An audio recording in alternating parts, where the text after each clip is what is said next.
Section 4. Shock after shock had destroyed his capacity for fear. There was nothing left that could move him, even his own death. He looked quietly, dully, at the muzzle of the gun. With slow determination his mind turned over, and he finally realized that this time there was nothing to fear.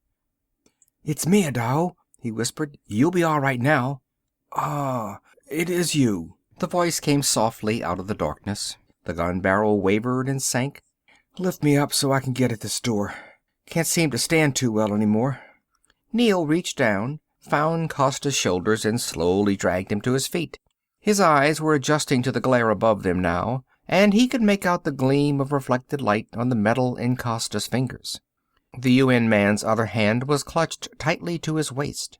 The gun had vanished. The metal device wasn't a key, but Costa used it like one. It turned in the lock, and the door swung open under his weight.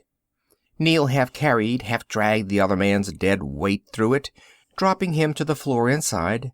Before he closed the door, he reached down and felt a great pool of blood outside. There was no time to do a perfect job. The hard footsteps were coming, just a few yards away. His sleeves were sodden with blood as he blotted, then pushed rubble into the stain. He pulled back inside, and the door closed with only the slightest click.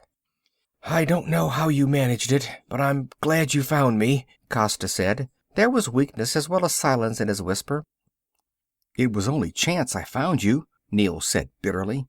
"But criminal stupidity on my part that led you walk into this trap. Don't worry about it. I knew what I was getting into, but I still had to go. Spring the trap to see if it was a trap." "You suspected then that Hengly was—" Neil couldn't finish the sentence. He knew what he wanted to say, but the idea was too unbearable to put into words. Costa had no such compunction. "Yes, dear Hengly, graduate of the university and practitioner of societics. A traitor, worse than any of his predecessors, because he knew just what to sell and how to sell it. It's never happened before, but there was always the chance. The weight of responsibility was too much. He gave in." Costa's voice had died away almost to a whisper. Then it was suddenly loud again, no louder than normal speaking volume, but sounding like a shout in the secret basement. "Neil! It's all right. Take it easy." "Nothing is all right. Don't you realize that? I've been sending my reports back, so the UN and your societics people will know how to straighten this mess out. But Hengly can turn this world upside down, and might even get a shooting war going before they get here. I'm out of it, but I can tell you who to contact. People who'll help. Hold the K-factor down." "That wouldn't do any good," Neil said quietly. "The whole thing is past the patch and polish stage now. Besides, I blew the whole works up. My machines and records. You're a fool." For the first time, there was pain in Costa's voice. "No, I was before, but not anymore. As long as I thought it was a normal problem, I was being outguessed at every turn. You must understand the ramifications of societics. To a good operator, there is no interrelationship that cannot be uncovered. Hengly would be certain to keep his eyes open for another field check. Our kind of operation is very easy to spot if you know where and how to look. The act of getting information implies contact of some kind. That contact can be detected. He's had our location marked and has been sitting tight, buying time.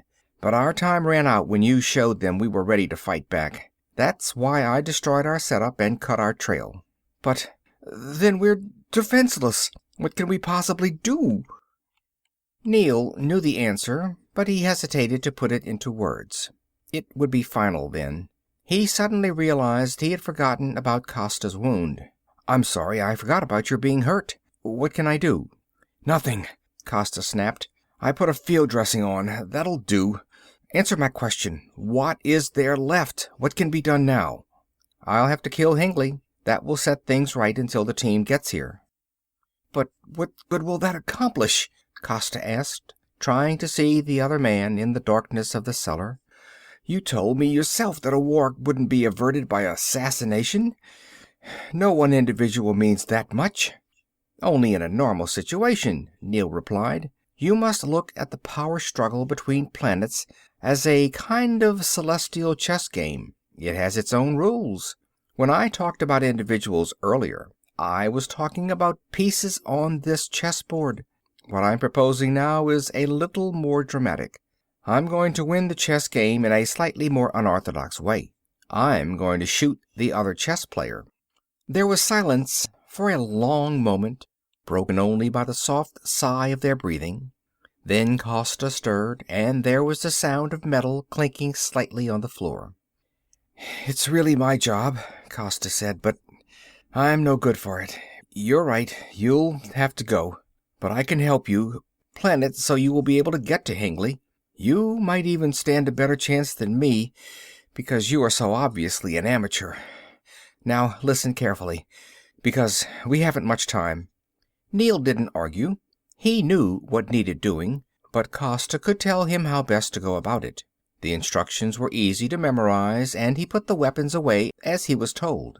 "Once you're clear of this building, you'll have to get cleaned up," Costa said. "But that's the only thing you should stop for. Get to Hengly while he is still rattled. Catch him off guard as much as possible. Then, after you finish with him, dig yourself in. Stay hidden at least 3 days before you try to make any contacts. Things should have quietened down a bit by then." "I don't like leaving you here," Neil said. "It's the best way, as well as being the only way. I'll be safe enough. I've a nice little puncture in me, but there's enough medication to see me through. If I'm going to hole up, I'll hole up here. I'll be back to take care of you." Costa didn't answer him. There was nothing more to say. They shook hands in the darkness, and Neil crawled away. There was little difficulty in finding the front door of the building, but Neil hesitated before he opened it. Costa had been sure Neil could get away without being noticed, but he didn't feel so sure himself. There certainly would be plenty of police in the streets, even here. Only as he eased the door did he understand why Costa had been so positive about this. Gunfire hammered somewhere behind him. Other guns answered. Costa must have had another gun. He had planned it this way, and the best thing Neil could do was not to think about it and go ahead with the plan. A car whined by in the roadway. As soon as it had passed, Neil slipped out and crossed the empty street to the nearest monosub entrance. Most of the stations had valet machines. It was less than an hour later when he reached Hengly's apartment.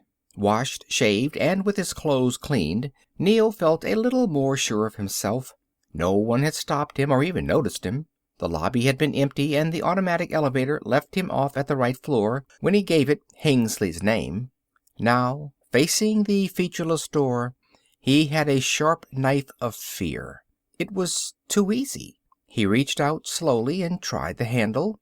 The door was unlocked. Taking a deep breath, he opened it and stepped inside. It was a large room, but unlit. An open door at the other end had a dim light shining through it. Neil started that way, and pain burst in his head, spinning him down face forward. He never quite lost consciousness, but details were vague in his memory. When full awareness returned, he realized that the lights were on in the room. He was lying on his back, looking up at them. 2 men stood next to him, staring down at him from above the perspective columns of their legs. One held a short metal bar that he kept slapping into his open palm. The other man was Hengly. "Not very friendly for an old classmate," he said, holding out Neil's gun. "Now get inside. I want to talk to you." Neil rolled over painfully and crawled to his feet. His head throbbed with pain, but he tried to ignore it. As he stood up, his hand brushed his ankle. The tiny gun Costa had given him was still in the top of his shoe. Perhaps Hengly wasn't being as smart as he should. "I can take care of him," Hengly said to the man with the metal rod. "He's the only one left now, so you can get some sleep. See you early in the morning, though." The man nodded agreement and left. Slouched in the chair, Neil looked forward to a certain pleasure in killing Hengly. Costa was dead, and this man was responsible for his death. It wouldn't even be like killing a friend.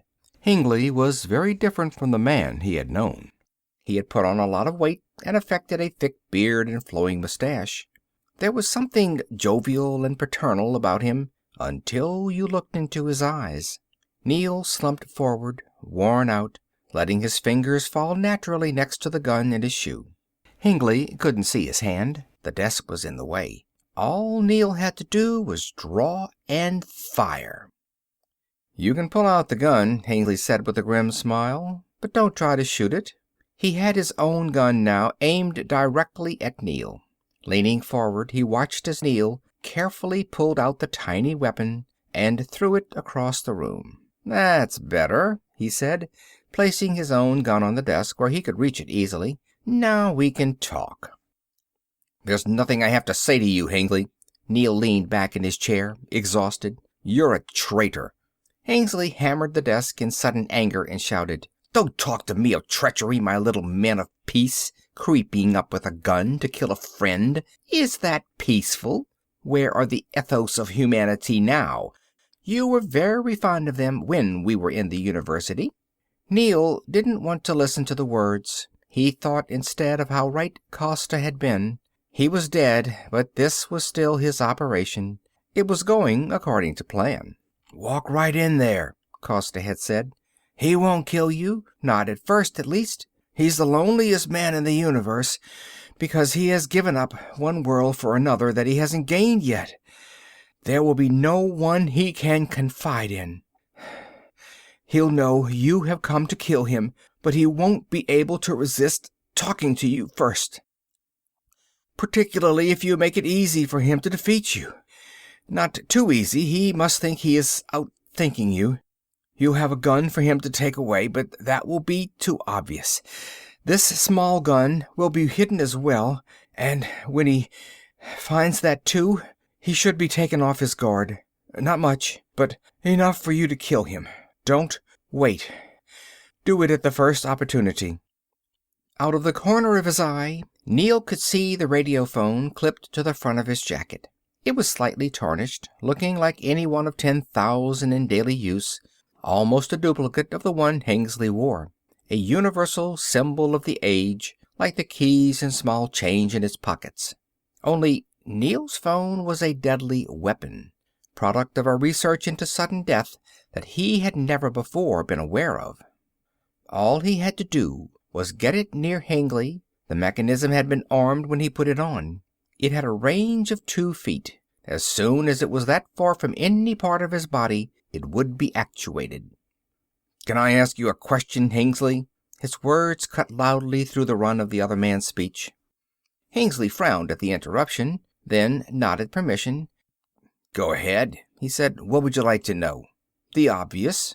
Why did you do it? Change sides, I mean. Give up a positive work for this negative corruption." "That's how much you know about it!" Hengly was shouting now. "Positive, negative, war, peace. Those are just words, and it took me years to find out. What could be more positive than making something of my life and of this planet at the same time? It's in my power to do it, and I've done it." "Power, perhaps that's the key word," Neel said, suddenly very tired. "We have the stars now, but we have carried with us our little personal lusts and emotions. There's nothing wrong with that, I suppose, as long as we keep them personal. It's when we start inflicting them on others the trouble starts. Well, it's over now, at least this time." With a single, easy motion, he unclipped the radiophone and flipped it across the desk towards Hengly. "Goodbye," he said. The tiny mechanism clattered onto the desk, and Hengly leaped back, shouting hoarsely. He pulled the gun up and tried to aim at the radiophone and at Neel at the same time. It was too late to do either. There was a brief humming noise from the phone. Neel jerked in his chair. It felt as if a slight electric shock had passed through him. He had felt only a microscopic percentage of the radiation. Hengly got it all. The actuated field of the device had scanned his nervous system, measured and tested it precisely. then adjusted itself to the exact micro-frequency that carried the messages in his efferent nervous system. Once the adjustment had been made, the charged condensers had released their full blast of energy on that frequency. The results were horribly dramatic. Every efferent neuron in his system carried the message full power. Every muscle in his body responded with a contraction of full intensity. Neill closed his eyes, covered them, turned away, gasping. It couldn't be watched. An epileptic in a seizure can break the bones in an arm or leg by simultaneous contraction of opposing muscles. When all the opposed muscles of Hengly's body did this, the results were horrible beyond imagining. When Neill recovered a measure of sanity, he was in the street, running. He slowed to a walk and looked around. It was just dawn, and the streets were empty. Ahead was the glowing entrance of a monotube, and he headed for it. The danger was over now, as long as he was careful. Pausing on the top step, he breathed the fresh air of the new morning. There was a sighing below as an early train pulled into the station. The dawn-lit sky was the color of blood. Blood, he said aloud. Then, do we have to keep on killing? Isn't there another way? He started guiltily as his voice echoed in the empty street, but no one had heard him. Quickly, two at a time, he ran down the steps. The end. End of section 4. End of The K Factor by Harry Harrison. Recording by Phil Chenevert, Baton Rouge, Louisiana, April 2012.